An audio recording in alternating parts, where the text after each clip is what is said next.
It was a small thing at first, so small I didn't even notice it. A flicker in the garage lights, the sound of my outdoor outlet sparking once or twice. I thought maybe it was a fluke, some old wiring that needed fixing. But then it started happening every other day. My garage lights flickering and the distinct hum of a device plugged in. When I went outside to investigate, I found my outdoor socket had been used again. At first, I couldn't figure out who it was. My neighbor Karen wasn't exactly the type to ask for favors, but she was the type to take advantage of anyone she could. So I let it slide. After all, I knew her HOA role kept her busy, and maybe she just didn't know any better. Then one morning I walked outside to find her ATV parked at the end of my driveway, plugged directly into my outdoor socket. It was charging. I wasn't angry at first.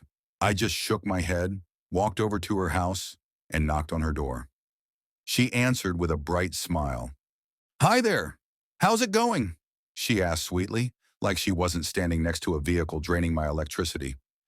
"Karen," I said, trying to keep it calm, "you're charging your ATV off my outlet again. You can't just plug into my power without asking. It's not okay." She laughed lightly, dismissing me. "Oh, come on, don't be like that. I was just borrowing a little power. The HOA is going to need it for the neighborhood events anyway, right? Sharing's caring." "Not when it's my power. I need you to stop," I replied, this time with a bit more edge. "I'll be quick," she said, already walking back to her ATV like she was entitled to it. I stood there frustrated, but gave her a second to unplug. Then as I was walking back to my garage, I realized something. This wasn't the first time.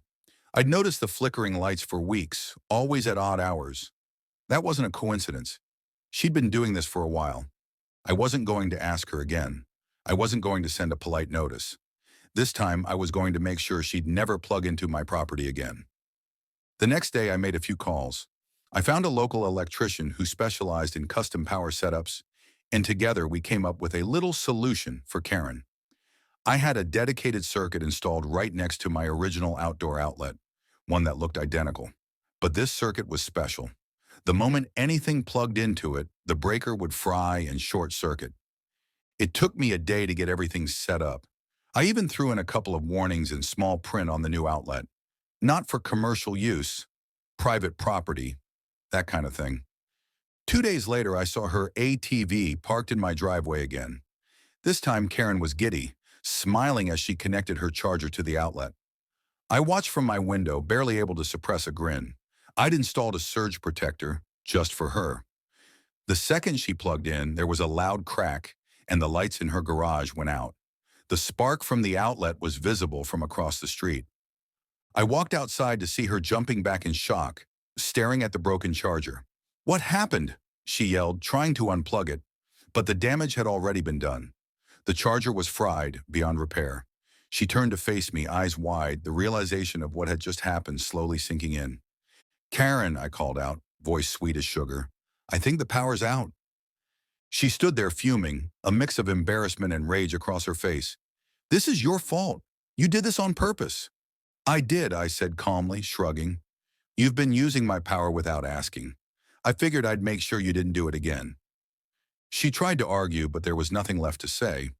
I'd already contacted the HOA to explain the situation, and they had no grounds to make me pay for her damages. It was her own fault for not respecting boundaries. Karen hasn't tried to plug in again. Every time she sees me now, she grits her teeth and turns away. And I enjoy the quiet, uninterrupted power in my garage. Plus, every now and then, I get a small victory, knowing that I put the final nail in the coffin of her little favors. No more free power for Karen.